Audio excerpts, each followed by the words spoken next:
त्या ठिकाणी केली। पुन्हा एकदा 11 तारखेला पुढच्या मंगळवारी मंत्रिमंडळाची बैठक असेल, त्या दिवशी आम्ही समन्वय समितीची बैठकी घेऊ। अर्ज भरण्याची प्रक्रिया सुरू असेल, त्या वेळेला त्या जिल्ह्यामध्ये नेमकी काय स्थिती असेल त्याचं अवलोकन करू। मागच्या बैठकीमध्ये ठरल्याप्रमाणे त्या जिल्ह्याचे पालकमंत्री आणि त्या जिल्ह्याचे उर्वरित पक्षाचे संपर्क मंत्री यांच्या समन्वयातून प्रत्येक जिल्ह्यामध्ये महायुतीच्या दृष्टिकोनातून कसं वातावरण व्यवस्थितरित्या राहील या बाबतीमध्ये आज आमची सखोल त्या ठिकाणी चर्चा झाली। भाजपची आधी एक बैठक झाली होती, त्याच्यात असं ठरलं होतं की जिल्हा पातळीवरचे अहवाल तयार करून तुमच्याकडे द्यायचा, त्याच्यानंतर तुम्ही तोडगा काढता, त्या अहवाल तुमच्यापर्यंत पोहोचले आहेत का? नाही, आजच्या बैठकीमध्ये आम्ही चौघेजण असताना आम्ही ती चर्चा केली। बावनकुळे साहेबांजवळ चर्चा झाली आणि रवींद्र चव्हाण साहेबांच्या जवळ सुद्धा चर्चा झाली। त्या दृष्टिकोनातून आज पुन्हा एकदा प्रत्येक पक्षाच्या पालकमंत्र्यांना त्या पक्षाचे नेते सूचना त्या ठिकाणी देतील। 10 तारखेपासून अर्ज भरण्याची प्रक्रिया सुरू असल्यामुळे त्यापूर्वीच हा समन्वय, यापूर्वी अनेक ठिकाणी बैठका झाल्यात, पण पुन्हा एकदा त्याला आता गती देण्याची आवश्यकता आहे। आज निवडणूक आयोगाने कार्यक्रम जाहीर केलेला आहे। नाही, तसं आज तरी काय संभवत नाही, कारण आता अर्ज भरण्याची प्रक्रिया सुरू झाल्याच्या नंतर ती 17 तारखेपर्यंत आहे। अनेक वेळेला पक्षांतर्गत सुद्धा अर्ज दाखल होत असतात आणि नंतर शेवटच्या क्षणाला विड्रॉ सुद्धा होत असतात। आमचा प्राधान्याने हा प्रयत्न राहील की अर्ज भरतानाच एकत्रितपणाने अर्ज कसे भरले जातील या दृष्टिकोनातून सामंजस्य निर्माण करण्याचा आमचा प्रयत्न आहे। महायुतीच्या मुख्य नेत्यांबरोबर या समन्वय समितीची काय बैठक होणार आहे का, आणि एक महत्त्वाचा तोडगा महायुतीमध्ये निवडणुकीच्या संदर्भात येत्या काळात होणार आहे का या 2-4 दिवसात? आवश्यकता लागली तर नक्कीच आदरणीय मुख्यमंत्री देवेंद्रजी, एकनाथराव, अजितदादा यांच्याजवळ आम्ही नक्कीच त्या ठिकाणी चर्चा करू। 6 समन्वय समितीचे जे आज प्रमुख सदस्य आहेत, म्हणजे मी स्वतः आहे, बावनकुळे साहेब आहेत, चव्हाण साहेब आहेत, शंभूराज आहेत, हसन मुश्रीफ साहेब आहेत, उदय सामंत आहेत, त्या पक्षाचे अतिशय उत्तम पद्धतीने संघटनेमध्ये आणि संघटनेच्या बरोबरीत महायुतीच्या संदर्भामध्ये जाणकार असलेले सगळे प्रमुख नेते असल्यामुळे महायुती अभ्युदय कशी राहील याचा प्रयत्न आम्ही सगळेजण करणार आहोत। वरिष्ठ स्तरावरती महायुती अभ्युदय कशी राहील याचा प्रयत्न तुम्ही सर्वच जण करत आहात, मात्र स्थानिक स्तरावरती एकमेकांवरती टीका, खालच्या शब्दात टीका केली जात आहे।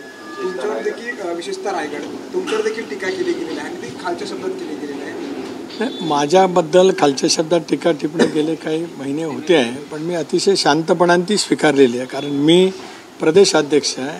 महायुतीचा समन्वय करण्यामध्ये माझी सुद्धा जबाबदारी मी मोठी असं मी सतत मानत आलेलं आहे। त्याच्यामुळे माझ्या जिल्ह्यात माझ्याबद्दलची व्यक्तिगत खालच्या स्तरावरची टीका टिप्पणी याकडे मी फारसं लक्ष त्या ठिकाणी देत नाही। स्वाभाविक आहे की त्या स्तरावरती टीका टिप्पणी होत असताना पक्षाच्या जिल्ह्यातल्या कार्यकर्त्यांच्या भावना वेगळ्या असू शकतात, त्यांना राग येणं स्वाभाविक असू शकतं, पण मी स्वतः संयमाची भूमिका घेत असल्यामुळे आमचं राज्य पातळीवरचा समन्वय कसा राहील तो प्रयत्न माझ्याकडे नक्की होत आहे। अशा नेत्यांना काही समज देणार आहेत की नाही? शेवटी त्या पक्षाचे नेते, त्यांना आपण जरूर विचारा, ते त्याबद्दलचं उत्तर देतील।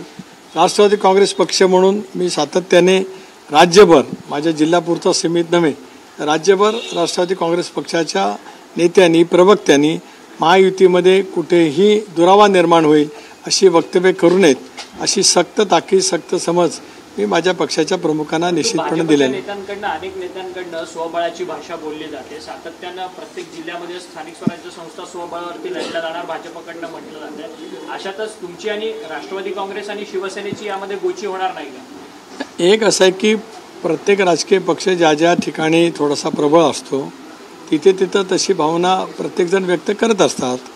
विधानसभेच्या वेळेला सुद्धा आम्ही सगळ्यांनी एकत्रितपणाने बसलो आणि शेवटी ते वाटप योग्य रीतीने केलं। यावेळेला जागांची संख्या खूप आहे, दीर्घकाळाने त्या निवडणुका होत आहेत, म्हणजे समन्वय समितीमधल्या प्रत्येक पक्षाच्या पुढे सुद्धा आपापल्या पक्षाचे उमेदवार निवड करताना सुद्धा एक तऱ्हेची कसरत आहे।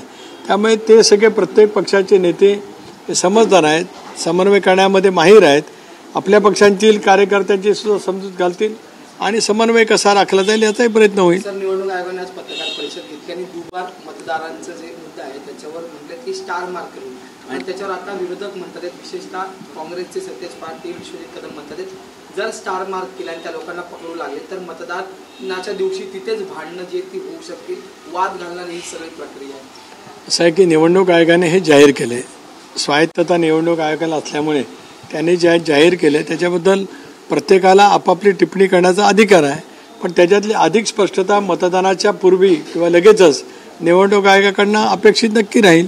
कारण स्टार केलेलं असल्यामुळे मतदानाच्या वेळेला ते नेमकं होणार की त्याच्यापूर्वी होणार याबद्दलचं मला असं वाटतं की ज्या अर्थी आज निवडणूक आयोगाने एक स्पष्टता दिली त्याबद्दलचे जे काही प्रश्नचिन्ह निर्माण होणार केले जात आहेत त्याबद्दलची उत्तर मिळतील. त्यावरच राज ठाकरे म्हणतात की निवडणूक आयोग हे सरकारचं भावलं आहे. असं आहे की आता त्यांच्याकडे टीका टिप्पणी करण्याशिवाय काही शिल्लक राहिलं नाही. जनाधार विधानसभेमध्ये पूर्णपणाने गमावलेला आहे. काहीतरी खोटं नॅरेटिव्ह सेट करायचं असतं त्या दृष्टिकोनातून ते बोलत असतात. तो त्यांचा स्वभाव